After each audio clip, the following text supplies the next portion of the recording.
जो question group पर भेजे हैं उसका हिंदी इस प्रकार होगा। सूरजमुखी और गुलाब एक साझेदारी फर्म में 1 अप्रैल 2019 को प्रारंभ करते हैं। उनकी पूंजी क्रमशः 2,50,000 और 1,50,000 है।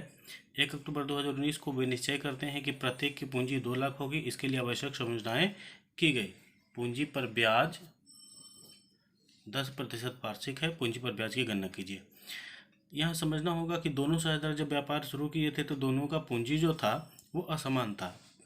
सूरजमुखी का 2,50,000 और गुलाब का 1,50,000 था। लेकिन बाद में फिर वो निश्चय करते हैं कि पूंजी को एडजस्ट कर लिया जाए, मतलब जिसका पूंजी कम है वो और पूंजी ले आवे और जिसका पूंजी अतिरिक्त है वो अतिरिक्त पूंजी का आहरण कर ले, और दोनों का पूंजी एक समान 2 लाख होगा। तो इसके लिए जो कैलकुलेशन होगा वो कुछ इस प्रकार हो जाएगा। सूरजमुखी को देखें तो सूरजमुखी का प्रारंभिक पूंजी जो 1 अप्रैल 2019 को 2,50,000 था, और 6 महीने बाद यानी 1 अक्टूबर 2019 को जब समायोजनाएँ होंगी तो इसे जो है वो 50,000 निकाल लेना होगा, विड्रॉ कर लेना होगा।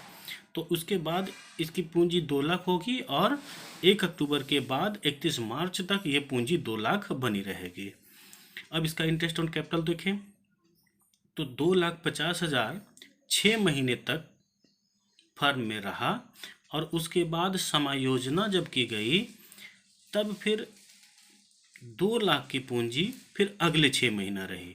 इसलिए 2,50,000 पर 6 महीने का ब्याज और 2 लाख पर 6 महीने का ब्याज होगा, जो क्रमशः 12,500 और 10,000 आया है, और कुल पूंजी पर ब्याज 22,500 होगा। अब इसी प्रकार यदि हम गुलाब को देखते हैं तो गुलाब का जो पूंजी है प्रारंभ में 1,50,000 ही था।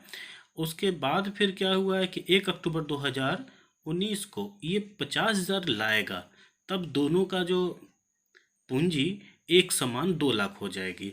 अब इस पर भी ब्याज उसी प्रकार होगा, चूँकि प्रारंभ में 6 महीना तक इसकी पूंजी 1,50,000 थी, इसलिए इस पर 6 महीना का ब्याज, और उसके बाद समायोजनाओं जब की गई तब फिर इसकी पूंजी 2 लाख हो गई। तो 2 लाख पर फिर 6 महीना का ब्याज निकलेगा। तो इस प्रकार से ब्याज जो है पूंजी पर टोटल 17,500 हो जाएगी। ठीक है।